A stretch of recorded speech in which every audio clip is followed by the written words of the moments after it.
going live, Stephanie.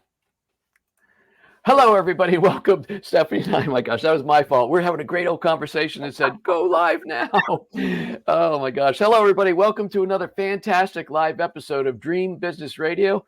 I'm your host, Captain Jim Palmer, the Dream Business Coach, coming to you today from Knoxville, Tennessee. It's going to be hard for me. Out this window right here is a beautiful river. You know me and water. We're drawn to water, even though we're not floating right now. Yes. But Stephanie Frank is my special guest. And how are you doing today, Stephanie? I am awesome. You know, you're looking out at the water. I'm looking out at the beautiful woods here in Arizona. Oh, I know Stephanie, my wife, Stephanie, we're always like, well, if we had our choice, do we live by the water or do we live in the mountains, like the Blue Ridge Mountains of Virginia? I don't know. It's like 50-50. We can never decide. That's why we travel around. So, right. That makes oh so my much gosh. sense. We've known each other a very long time, and I'm so excited to interview you and introduce you to the Dream Business community. So let me do that. Let me get your professionally written bio, and we'll jump right in, All have a right. great conversation. Okay, folks, Stephanie Frank is the 4 times international best-selling author of the book Accidental Millionaire, and she's the founder of the Fetch Companies, inspiring dog-loving entrepreneurs to create million-dollar relationships so the whole pack can stop pooping on the rug and be happier, healthier, and well-behaved. Stephanie helps dog-loving people turn frustration into focus, overwhelm into optimism, and helplessness into happiness when it comes to connecting with yourself and others, including your dogs. Stephanie is uniquely qualified in leading a pack and building great relationships, having built two multi-million-dollar businesses before she was 38, which was last year. She is certified in positive psychology, neurolinguistics, body language, and fear-free behavior modification for both canines and humans. Today, Stephanie publishes books and articles that help people fetch happiness. See, this is such great copywriting. Fetch happiness and success. And she's most proud of her newest creation, the Bark Type, which helps humans discover their dog's personality type so they can train, play, and create a stronger bond. I actually cut that down a little bit, but I really loved it. So did you write that yourself, Stephanie? I did. It's great what happens when you come from the heart. I know, but the way you use the word fetch, there's just so many things in there, and I could tell you're an NLP person. Oh my gosh, you have such an interesting and varied background. I remember years ago, and I don't know, I'm just going to say 10 or 12 years ago, maybe a little longer. I was getting into the online world and then coaching. Yeah, it was definitely longer than that. And I heard your name from one of my great mentors, Melanie Benson, and she recommended, or when I looked you up, I think that was when the Accidental Millionaire came up, and I was reading books every day almost. Accidental Millionaire, that's me. That's what I want to do. So I read your book.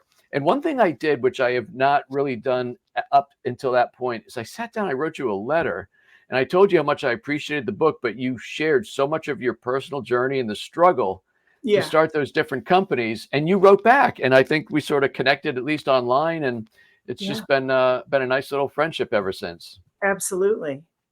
So I want to jump into the Accidental Millionaire and all, but I always like asking my clients, or my clients, sorry, it's a client day. I like asking my guests, here we go. Stop looking at the water. I'm going to pull my curtain. Are you a first generation entrepreneur, or did you have any mentors, maybe parents or perhaps grandparents? No, actually, well, my father was an entrepreneur, but I wouldn't call him my mentor necessarily. He was a serial entrepreneur, so he did a lot of things. And my mother worked the same office job for 45 years. So when I was just I was kind of an entrepreneur just coming out of the womb, to be honest. I was the kid that had the lemonade stand. I was the kid that got all the, the kids together and let's go mow lawns or, whatever. And so that was just always kind of in my bones. But at first I wanted to be a vet. And most of my teenage years and everything, it was all about the animals. And most of my growing up years was all about that. But I also loved computers. And so I went into my first business was in the computer world. And it was the coolest time because it was just when the internet was starting and companies were starting to put networks together and like, oh my gosh, you mean we could send this thing called email all the way around the world in a couple of seconds? That's so cool. And I was fascinated by the communication that computers do. So I became an expert in something called protocol analysis. And what Oh, that goodness. is it's how computers, it's TCP/IP, for those of you who might know that. It's the language of computers.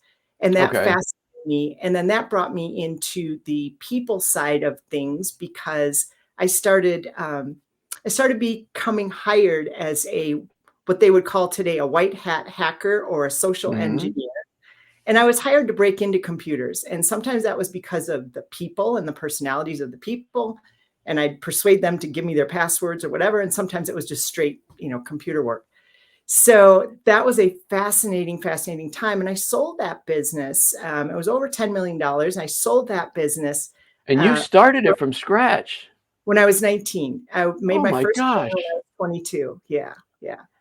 And it was a fantastic time. But after I sold it, I was kind of like, well, I really want to dive into the human side. The what make Hmm. I already knew how at that point for very many years, like 2 decades, I knew how to walk into any large computer installation and figure out what the problem was inside of the computer room and whatever. I wanted to learn how people really function. I thought, you know what, if I go into human psychology, I can mix it with all my dog psychology that I already knew, and I can figure out people, and it's going to take me the rest of my life to do that and really help people with their relationships and moving forward. So yeah, and so after I sold that, Jim, I did go ahead for a couple of years. I wasn't sure what I was going to do, and then I wrote The Accidental Millionaire, which was designed to help entrepreneurs, especially service-based entrepreneurs, get a hold and get going and build the system, structure, and relationships that they need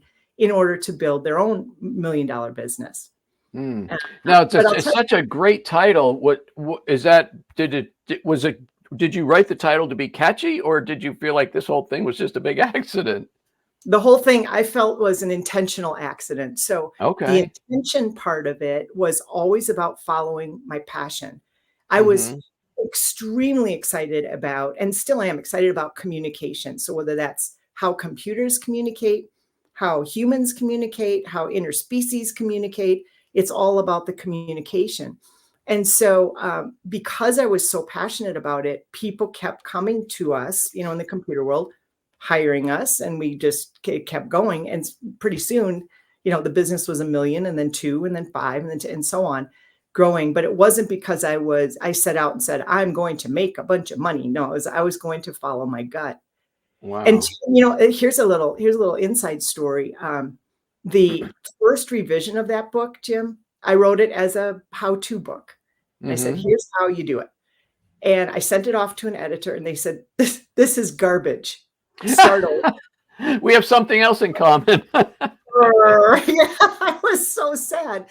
This is garbage. Go start over. And I was like, well, all right, I'm going to Hawaii. I'm going to go fly up to Maui, and I'm going to be by the ocean and the animals there, and I'm going to see what comes out. They said, you have to write your story. And I was terrified. I thought, are you kidding me? The ups and downs and the fear and the worries and the doubts and the sleepless night. I'm supposed to write about all that for writing a business? They Wow. said, yep, go do it.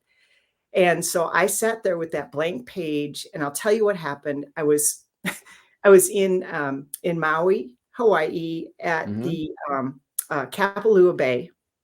For anybody who's ever been to Hawaii, and I was sitting in a chair, and I would blank page, and I thought, what am I going to write? I don't know. Where do I start?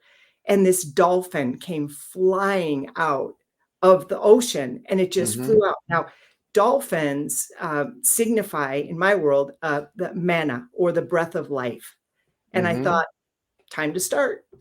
And I got going. And that's how the rest was kind of pretty easy, because it was literally writing my story, the ups, the downs, the fall downs, the get back up, the resilience, all those things in Yeah. building the company. When I wrote the Magic Newsletter Marketing, my first book, it took me Yeah. almost a year and a half, and it was just the most laborious laborious task, I guess.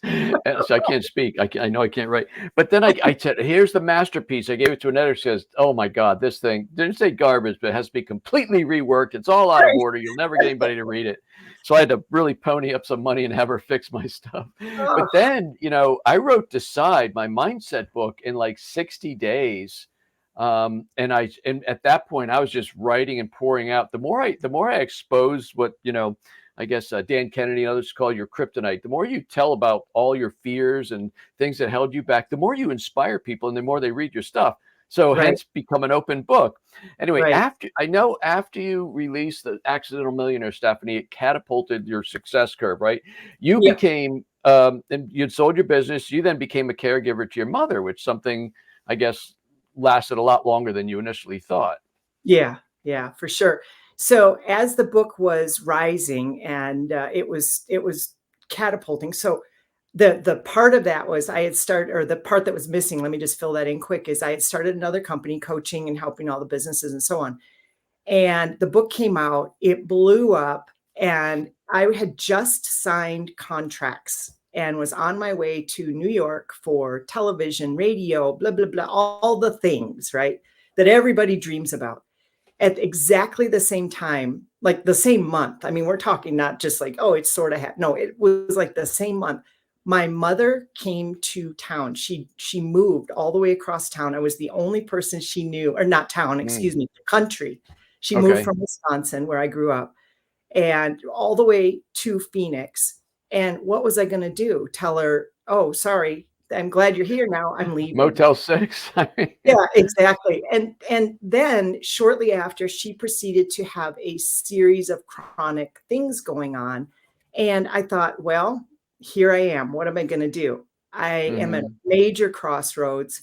I can go off and say, well, glad you're here. I'm going to New York, or I'm going to take care of my mom. And it got worse mhm. and worse. I thought, how bad can this be? It's going to be a few, maybe a year, maybe two. No, it was 10 years. And boy, do I have some stories about that, but about Yeah, being a caregiver and medical advocacy and all those things. I'll tell you, for anybody who's of a certain age where you're taking care of parents or aging parents, they all need advocates. I will tell you that. yeah. Um, man, but so that was my choice, and I had to deal with a lot of uh, worry, concern, anger, Mhm, resentment. Here I am doing the things I didn't really want to do, and I gave up the thing that I thought was my dream. But I'll tell you mm. what came out of it is a massive growth, personal growth for me in the areas of leadership, compassion, empathy, time management, organization, all these things that I had to put into practice outside of business became just massive turning points in my life. That's it's so interesting, and that, now what upsets me is I waited this long to reconnect with you. But Oh, when I wrote my seventh book was Serve First. It was really about the importance of serving others and yeah, how if you do it with the right heart, it benefits you anyway. It's not like a slot machine or vending machine, but when you put others first and take care of other people, and it's just fascinating. And so yeah, you were doing the right thing at the right time. I want to transition into the new business, but before we go, I want to just talk a little bit more about Accidental Millionaire. sure. In there, you went at it with the thought, I'm going to help other entrepreneurs, create more success. And one Yep, of the things I know you talked about was how to be more productive and how to stop sabotaging your own financial success. I'll let you pick one of those, whichever one you can just talk about for a couple minutes. sure. Well, what I do today, and those are two different questions, but I'll tell you Hmm. this: what I do today is a little different than what I did then. So, as far as the productivity part, I am just massively interested in breaking down things into tiny little sections. And I'm having a lot of fun with what I call the Pomodoro. Well, I don't call it, but it's the Pomodoro method. But what I call it is the tomato clock. Okay. Pomodoro method of time management is kind of fun because you break down your an hour into 25-minute segments, then you take a break. Okay. And Hmm. I have a little app on my phone. It's called Flow, by the way. I don't know who makes it, but it's free up in the app store. Okay. And it goes for 25 minutes with a little metronome. And I can't tell you, that's the time that I get a lot done with that flow method. Yeah, I call it the tomato method because Pomodoro means tomato in Italian.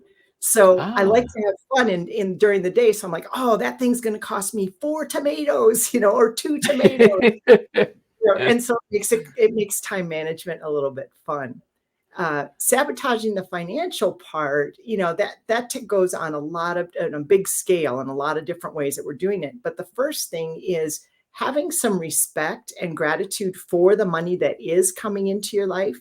What I hear a Mm-hmm. lot of people say is, well, I only made X amount, or I only did this or that. And I'll tell them a story. And this just happened last week because I've been doing this for 25 years. And that is, if you see a penny, pick it up. Okay. It's money. And last week, I was walking in our neighborhood, and I had a friend who I walked into the driveway, and I saw a penny, and I was like, "Oh, I better pick that up. That's money." Ooh, money came to me. I don't care some of my book royalties have been 4 cents, and I've been super Yes. excited because you get started, right? And Mm-hmm. so then I found a penny, then I found a quarter, then I found 5 more cents, then I found, whatever. And I ended up with this handful of change that I took to my neighbor and said, here, I found a bunch of money, and I gave it back to him. And Uh, I don't know, it got lost in his driveway. But the other thing is there is a serious lack of commitment for paying yourself first. And that yep. has always been something that I have shared and will continue to do so. And now there are great services out there that weren't there way back when I wrote the book. Things like Stash, where you can invest, I don't care if it's $5 a month, $5 a week. If you're, saying, well, I don't have any money to invest, I call, what on that, because they Yeah. allow you to just build that habit. And it's so much more about the habit than the actual amount of money. And so that just having money coming in, even if it's $5, will help you sabotage or stop the sabotage. Do I hear a dog? No, Oh, I thought I my heard a dog. dog's out the other way. Sorry. No, something Oh, fell off my desk, actually. oh. So anyway, if you're just popping up here on Facebook Live or watching this on YouTube, my special guest is Stephanie Frank. She wrote an amazing book called The Accidental Millionaire. You've been helping millionaires. You've been helping entrepreneurs build $1 million businesses for like over 20 years, I think, at Yeah. this point. What Yeah. made you decide to pivot and start working, with dog loving entrepreneurs, which everybody says niches, riches and niches, dog loving entrepreneurs. So tell me about that journey. Well, it's funny because to the outside world, it's a pivot. To me, it's just what I've always been doing. And so all of my clients happen to be dog lovers. And I have for decades, because I'm also a dog psychologist, I've used a lot, as well as a human psychologist now, I have used dog analogies forever with my clients. Mm, And so, the thing is, when you're thinking about, let's say, you're running a business. Okay. And you have to lead that business. And there's so many things that you have to do to be a leader. Well, dogs really represent leadership in all kinds of different ways. You're a strong leader, front of the pack. You might be you want to get a consensus, maybe middle of the pack. This is sort of like birth order with families too, the firstborn, right. middleborn, lastborn, or you're back in the back making decisions from behind. So what I found is those analogies hit with my clients a lot easier than saying, gee, you should really lead this other way, or you should deal with your employees in a different way, or deal with your spouse in a different way. Instead, I'll say, well, let's see, if you tied a leash around your employee's neck and yanked it and were a jerk, how long do you think they'd stay with you? Hmm. Right? How do you walk your dog? Well, I yank them around and I do the thing. Well, if you did that with people, how would it work? So it just simply has been a natural progression. And so what's happening now is people are coming in, and this is again public, it's been private for a long time. Jim, I never knew when my phone rang for the last 20 years, whether it's going to be, I pick up the phone, they say, Steph, my dog's peeing on the rug. I don't understand my cash flow statement, or I'm about to get divorced. Can you please help me with my spouse? It's like, all right, they all need to come together. Wow. And that's kind And of where, so Are you saying, so did you study dogs, or like, I mean, how did you gather this knowledge that you're applying across all kinds of relationships? Yes. So I am certified in behavior consultancy for animals. I'm also Okay. fearfully certified for the dogs. And I have studied under a number of different dog, I guess you call them dog trainers, dog psychologists. There's a difference for many, many years. And of course, I was born with the aptitude. So, yes, it's been a big study of mine. So, you said a couple of minutes ago about the leaders of the pack, or pack leaders, have different personalities, different traits, and that's certainly true in humans too. So, how Yeah. did you connect the two? Or are you, I'm having a hard time connecting connecting the Right. whole thing. Right, of course. So, humans have personality types, and I think probably all of your listeners have heard of some personality type, whether it's DISC or Yep. Myers-Briggs or the colors or the right. So everybody's heard about that. Mm-hmm. And a lot of times people think, oh, that's kind of fun, and we'll do that and whatever. What I did when I first started learning about that, again, it was about I think about 22 years ago is when I first got certified in personality typing and profiling. um, it is, I really thought this could be life changing for in relationships. So, for example, just take colors for example for a second. If you're the color red and the personality type, and your spouse is a green, okay, or whatever colors, I'm just making stuff up as we go. Mm-hmm. Well, obviously, red and green are two different colors. That means two different ways of approaching life, two different ways of approaching situations, communication types, all of those things are different. There will be conflict unless you understand I'm a red, you're a green. Let's figure out and be curious about what that means. Okay. Mm. Dogs are the same way. Okay, I You can can see put that. Yeah, you can put, and this is where people get a little confused. They're like, "Well, I have a German Shepherd, or I have a boxer, or I have a whatever kind of dog you might have. I have a Bichon." Okay, Mm-hmm. so every dog, of course, has certain breed characteristics. A German Shepherd, we think of the rough and front of the pack kind of thing. Poodles a little different. Doodles a little different. But the thing is if you put 10 German Shepherds, let's say, all together, they'll all have the same or similar breed characteristics, instincts, but not all of them will have the same personality. One might be bold or red. One might be a little more shy or green. Okay. Okay. A little more skittish. Let's put it that way. Dogs and people have the same personality types, which is why I wrote the bark type assessment. But unless you understand that, you're going to have lots of trouble leading your company, leading your life, leading in your relationship, or being with any of your packs, whether it's human or canine. So right before we went live, we were having a great old conversation. I was asking you some questions. I completely forgot about the clock. And I said, "Oh Oh, crap, we're live." yeah. But So, I said, when did you pivot from working, people, being an entrepreneur coach, and now working with dogs? You said, "Well, I really haven't. I just right. renamed it and rebranded." And I said, "Wow, that's a great lesson to share." Yeah. So let's assume what I just said as a question. How and when did you rebrand it? Rebrand what you're doing, what you've been doing. It's still kind of happening. I just did it in the last 6 months. But Okay. I've been thinking about it for a long time. And the question that was in my mind was, if all my clients are dog lovers, why am I not putting that out publicly? So you didn't seek dog lovers. It just you kind of look back and go, every one of my great clients happens to be a dog lover. Yeah, or an animal lover, and in the Okay. first 2 pages, I think, of, what do they call it? The foreword or whatever in Accidental Millionaire, I wrote all about the animals that had come to visit while I was writing, and that, Hmm. by itself attracted an audience of people who loved animals in general. So that's been kind of my thing. So when did you decide to rebrand or change the name of what you're doing? I decided, probably about 8 months ago, but I actually did it only about 3 months ago. Okay. Mhm. And I remember you did a big push, and that's what caught my eye again. Oh, look what Stephanie's doing. I reached out to you. Yeah. Um, working on it. It's We're working on it. yeah, it's pretty interesting how that happens sometimes. And part of it is just keeping your eyes open, your ears open. As a Yeah. coach, one of the times when sometimes one of my clients will tell me, "Oh, we just got a new client or we just got this." I said, and they want to move on. I said, "Hold on. Where'd they come from? How were they referred? How did they if they weren't referred, how did they find you? What did they say to you when they said, "Oh, I need your help?" What did they ask?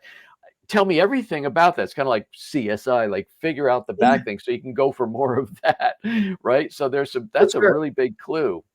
Um, Yeah, we got about it is. 5 minutes left, Stephanie. What's the first leadership skill entrepreneurs and certainly include dog lovers must master? Because you must have been a great leader to build a $5+ million business. Yeah, well, the first thing I think that there are lots of leadership skills that are universal. I believe that the very first thing you have to do is know yourself inside and out, Hmm. starting with your personality. What's important to you? How do you experience the world? Things like that. Because once you know those things, you know what kind of leader you're going to be. And then once you know what kind of leader you're going to be, you are much more successful in doing the things that people tell you to do, like surround yourself with like minded people and things Hmm. like that.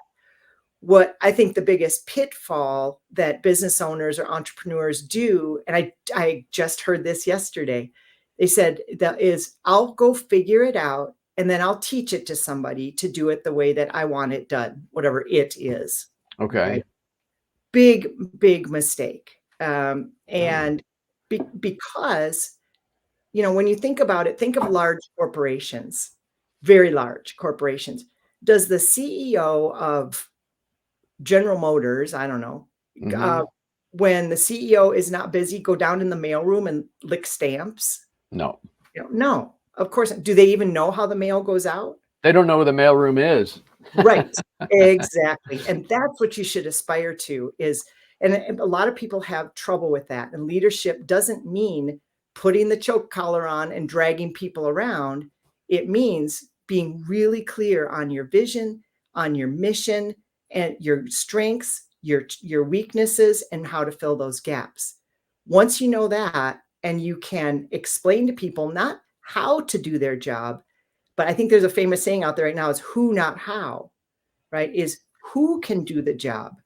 We're growing right now, and I'm looking for a couple of people to help me with certain things. And I've got gobs of people are coming in saying, I'll give you a course. I'll teach you this. I'll teach. I don't want to learn the mail Hmm. room. Okay. I'm good at my things.